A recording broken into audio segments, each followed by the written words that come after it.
Tak, azartliklar hormanglar, sizlar bilan yana Qos23. Bugun Gameslar bo'limida slot o'ynab ko'ramiz. Bank 10 million vampir kurs degan ajoyib bitta kazino slotlarga o'xshagan o'yin bor. Mana shundan omadimizni sinab ko'ramiz. Xo'p, strategiya qanaqa desanglar, minimalkadan o'ynaymiz. Minimalka payti 3 dan baland koeffitsient bergandan keyin stavkani oshiramiz. Вот, именно mana 14 ming berdi. Bu turdan baland koeffitsient даже. Bemalol stavkani oshirsak bo'ladi. 750 dan davom ketdik. Ko'ramiz qani bu o'yin nima qilib bera oladi biz uchun. Hozircha 4 turmush havoga ketdi, 5-inchisi ham. Xo'p, 375 bu juda ham kam. Bankimizni yarmi oqdi. Xo'p, давайте нормальный yutuq bera qol endi. 3 million bank qoldi уже. Katta stavkada yutuq bermayapti bu. No, хотя bilat 5 million 400 bitta bersa zo'r berar ekan, lekin gap o'sha. O 3 million 300 yana berdi. Yaxshi comeback, remontada.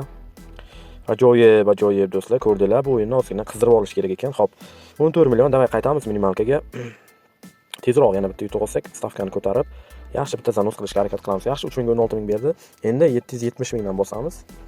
Boyagi stavkada ozgina cho'zildi yutuq, shuning uchun stavkani o'zgartirdim. Vo, 4 million 300. Do'stlar, yetadi. 10 millionni 17 million qildik. Juda ajoyib o'yin.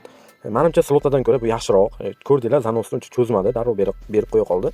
Xullas, kimga yoqqan bo'lsa, layklarni chapqalatib tashlanglar. Keyingi videoda qaysi o'yinga strategiya yoki video qilaylik, shuni yozib ketinglar kommentariyada.